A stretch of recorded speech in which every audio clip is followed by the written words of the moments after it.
So, welcome back to my channel.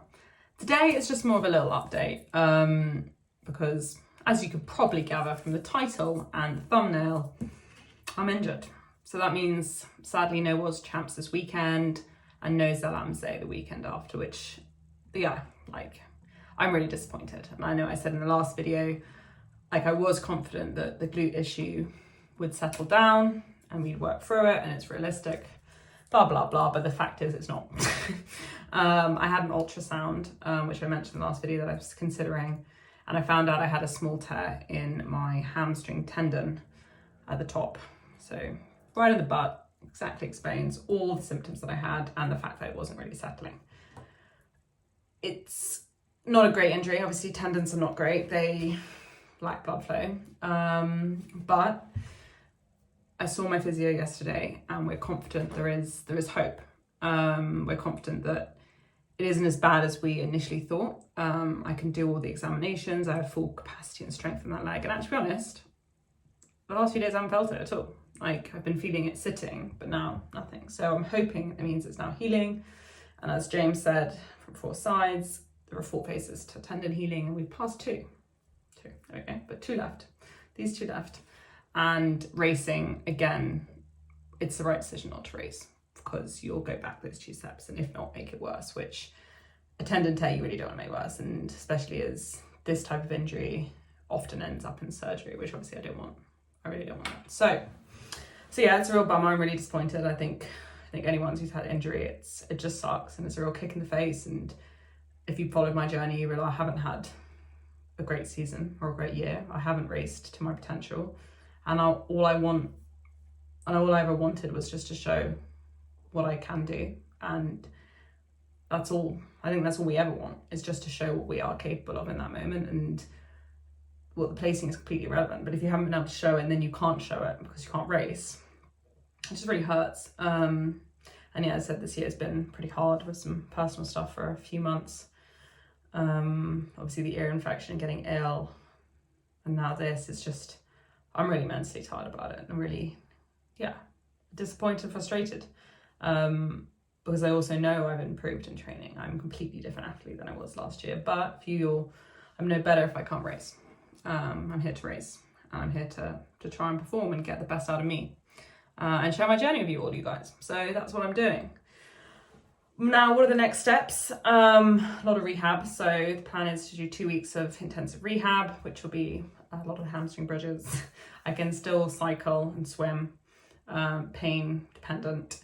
And as long as there's no flare-ups, I can actually start jogging next week. So Fatman shuffling, which I actually didn't feel any pain beforehand, running. So hopefully that's good. And then we can slowly progress. And James, physio, seems to be pretty confident that I will be in race capacity end of September.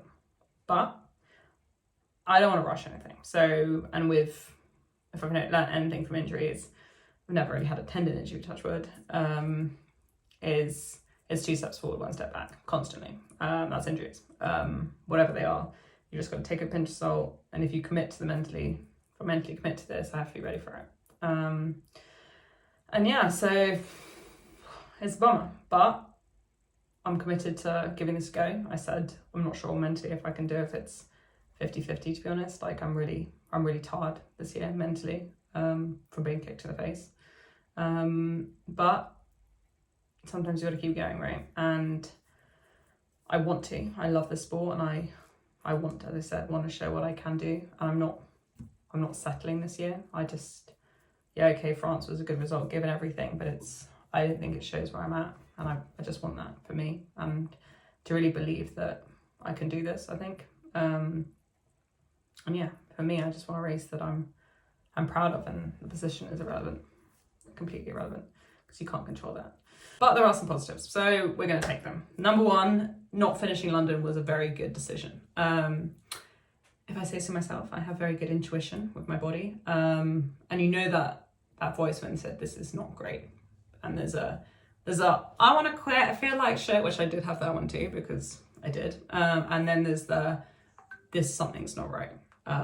Something's not right. And I listened to that one. So I'm really pleased I did, because if I had pushed on the bike, terrible legs, and then tried to run off it, this tear could be much bigger. It's 3 millimeters. It could be centimeters, and that really is game over for the rest of the season, and that is potential surgery. So yeah, it's a big plus, and I'm never one to quit if there's not a legitimate reason, aka health, involved. So that's a big plus. Second big plus is I get to actually watch the World Champs. I get to watch it online, at home, on the sofa with my cat, and get to cheer on my friends, which I think is underrated. Like, yeah, of course I want to be there. Of course I want to race and be amongst it and share the course with them. But if I'm losing out, no one else should. Like, I love that about sport. You get a chance to cheer people on, especially my friends in the sport, and know what they've overcome, because no one really knows your story unless you know them. And I love that. So that's a big plus. And I do get excited for my friends racing. So yeah, that'd be cool. Get to see them going. And then third positive, I guess there is hope. And it means I get to choose what really excites me for the rest of the year and do it. For example, if I can race the end of September, I'm going to choose a course, which I've already got my eye on it, which is super technical. I love technical. Yeah, and we'll see what happens. So yeah, and then for the rest of the year, maybe we get to travel a bit more, because might be able to race in December. So it's not all lost, and like, I'm not going to push myself or my body to the point again. I'm not going to push it to break, because there's no point. So taking stock now, getting a bit mentally refreshed to move forward, physically and mentally stronger when I need to press go.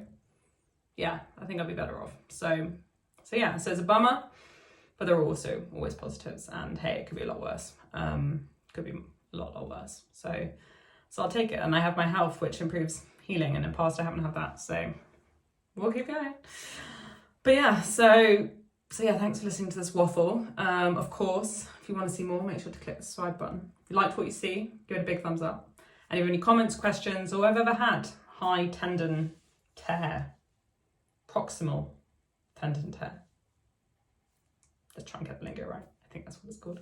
Then let me know. As I said, there's a small tear, but it's always interesting to hear out people's stories, and also like support your story too. So yeah, thanks for listening, and good luck with everything. And if you're racing at Worlds, have the best fucking day. And I'm excited for you.